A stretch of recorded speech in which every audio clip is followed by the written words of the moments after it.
Olá, somos acadêmicas do curso de enfermagem da Universidade Estadual de Roraima, disciplina de Bioquímica, ministrada pelo professor Dr. Igor Nasser. Somos a Glenda Diniz, Fabiane Oliveira e Jamile Renner. Hoje vamos falar sobre enzimas no diagnóstico de lesões cardíacas e hepáticas.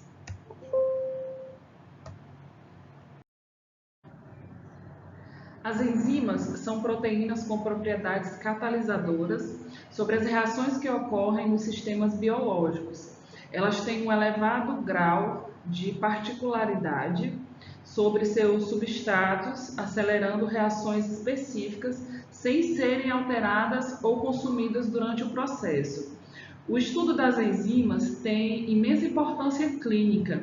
Em algumas doenças, as atividades de certas enzimas são medidas principalmente no plasma sanguíneo, eritrócitos ou tecidos.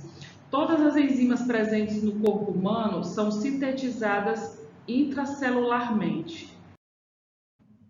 Além das variadas funções de diversas enzimas citadas, elas também são usadas como marcadores no caso de infarto agudo do miocárdio ou ataque cardíaco, que quando necrose do miócito, que ocorre em consequência de uma isquemia cardíaca, alterando as concentrações dos biomarcadores no sangue, sendo este um problema de saúde pública e mundial, pois ao longo dos anos tem crescido o número de casos e é uma das principais doenças causadoras de morbidade e mortalidade.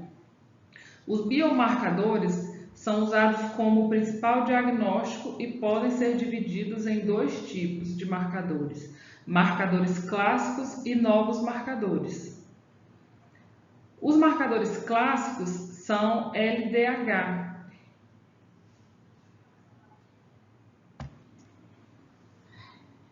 desidrogenase láctica, sendo esta mais usada na década de 70. Ela é a mais sensível que a AST, justamente por ser composta por 5 subunidades.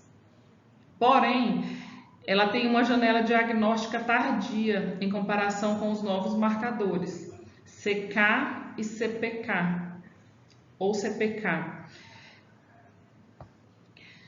Creatinoquinase, creatinofosfoquinase, sendo esta bem mais precisa no diagnóstico do infarto agudo do miocárdio, em lesões cardiovasculares. A CK total possui baixa especificidade e a CK-MB alta especificidade cardíaca.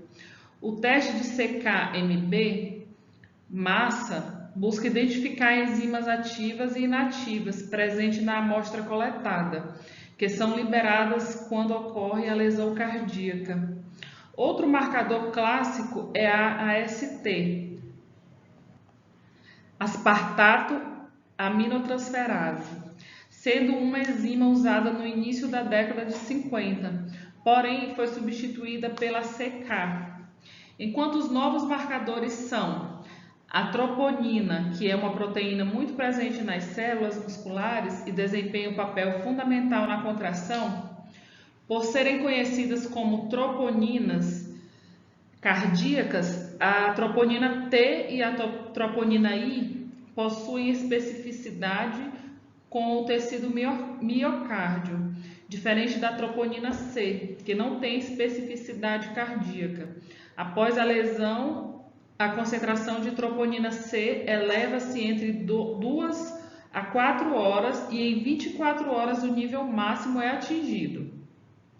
A mioglobina é a única hemoproteína localizada no citoplasma celular e está presente tanto nos músculos cardíacos quanto nos esqueléticos, sendo este o marcador precoce para o diagnóstico do infarto agudo do miocárdio. Porém, é mais usado como diagnóstico de exclusão e em casos de infarto agudo do miocárdio. E o outro novo marcador é a miosina de cadeia leve, que é o mais recente e ainda não há muita certeza acerca dele, e por isso ainda está em fase de teste. A utilidade diagnóstica da medida das enzimas plasmáticas reside no fato que as alterações em suas atividades fornecem indicadores sensíveis de lesão ou proliferação celular. Essas modificações ajudam a detectar e, em alguns casos, localizar a lesão tecidual, monitorar o tratamento e o progresso da doença. No entanto, muitas vezes falta especificidade, isto é, existem dificuldades em relacionar a atividade enzimática aumentada com os tecidos lesados. Isto porque as enzimas não estão confinadas a tecidos ou órgãos específicos, pois estão grandemente distribuídas e suas atividades podem refletir desordens envolvendo vários tecidos. Bom, eu vou começar falando um pouco sobre as 3 primeiras enzimas. E a primeira delas é a alanina aminotransferase, conhecida também como ALT ou transaminase glutâmico, TPG. Bom, a alanina aminotransferase ela é uma aminotransferase cuja ação é catalisar a transformação reversível de ácidos a keto em aminoácidos pela transferência de grupos amigos. Os valores elevados delas eles podem ser identificados através da interferência da hemólise, que é o rompimento da hemácia, e pode causar elevação dos níveis de alanina aminotransferase. E também podem ser indicados em patologias como isquemia hepática, cirrose, tumor hepático, entre outras. Outra enzima também é o aspartato aminotransferase, AST. Ele ocorre numa vasta variedade de tecidos, né, entre os quais incluem o fígado, o músculo cardíaco, sistema músculo-esquelético, cérebro, rins, pulmões, pâncreas, eritrócitos, leucócitos, e com as mais atividades elevadas detectadas no fígado e no sistema musculoesquelético. Os valores elevados, eles podem ser observados em patologias como metástase hepática, operações cardíacas, cirrose hepática, infarto do miocárdio. Outra enzima também é a fosfatase alcalina. A fosfatase alcalina ela é uma enzima que está presente em diversos tecidos do corpo também. Ela está em maior quantidade nas células dos ductos biliares, né, que eles são canais que conduzem a bile do interior do fígado para o intestino. Também nos ossos e sendo produzidas pelas células envolvidas na formação e na manutenção.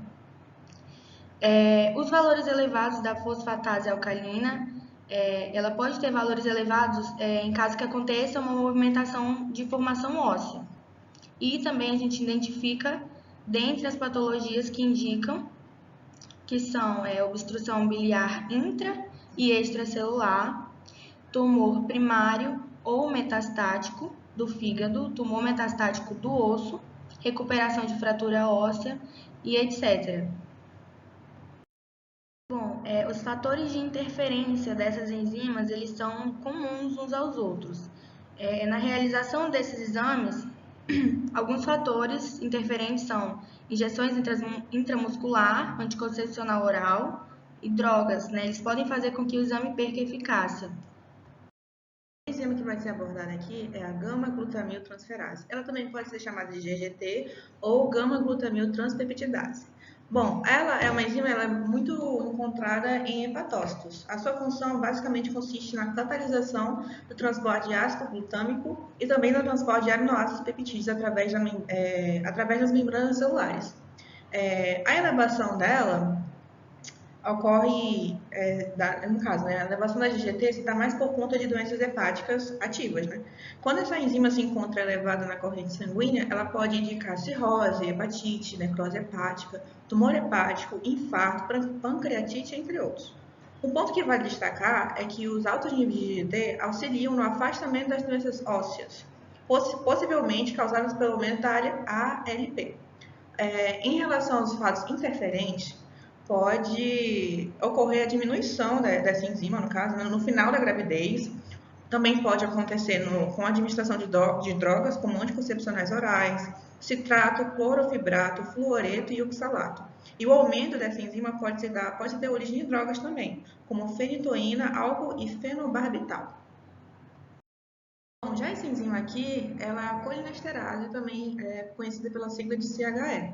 Ela é muito comum em transmissões de impulso nervoso na sinapse, muito presente principalmente na junção neuromuscular e na sinapse nervosa.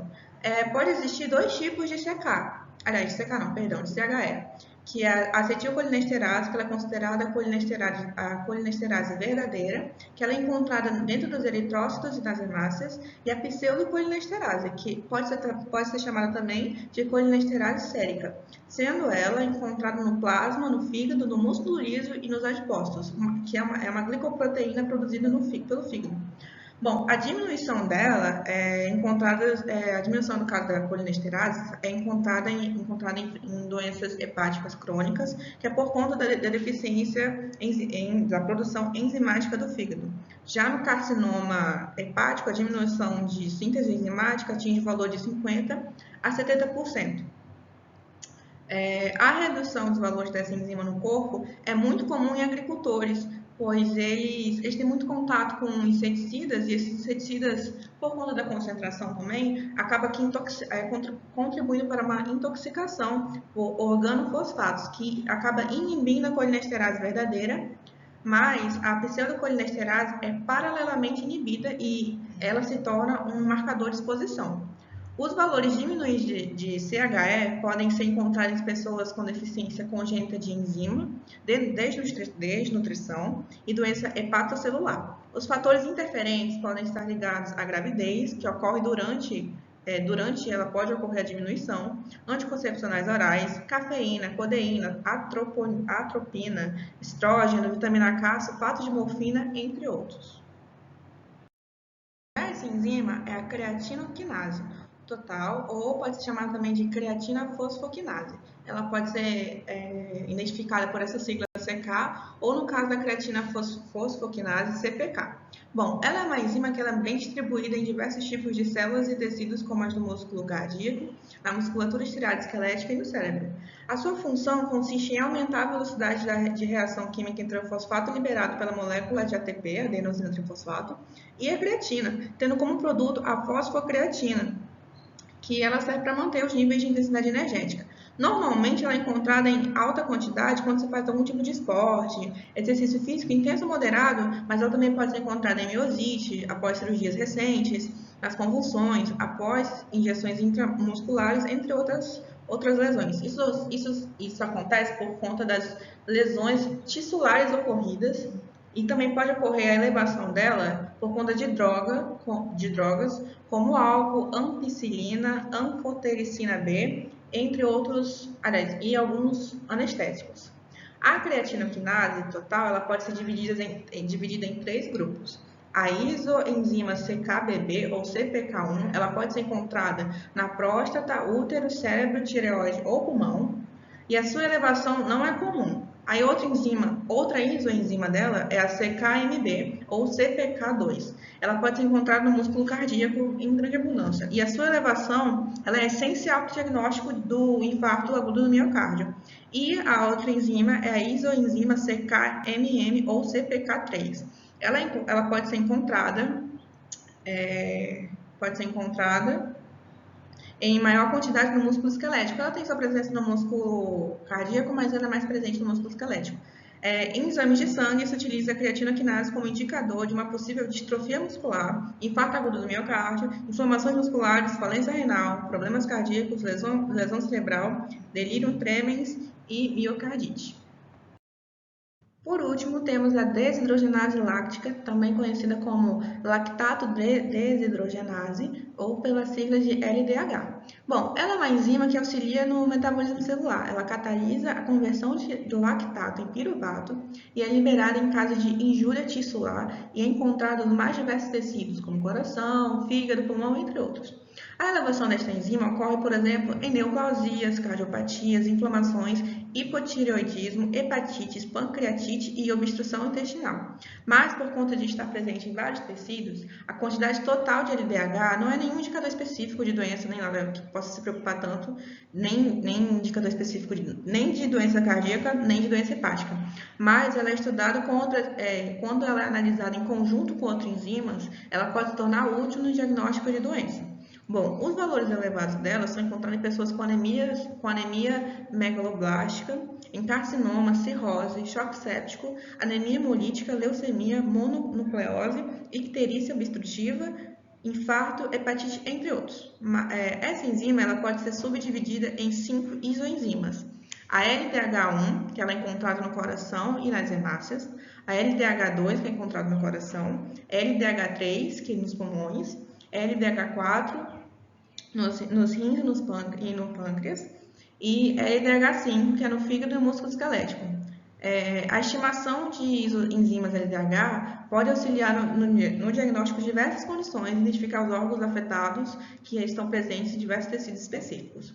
Bom, outra condição que pode elevar as taxas de LDH no sangue são o uso de determinados medicamentos, atividade física intensa, gravidez, álcool, anestésicos, aspirina, fluoretos, narcóticos, enfim. A hemólise também ela pode provocar uma elevação falso positiva, mas o ácido ascórbico pode provocar uma diminuição do LDH.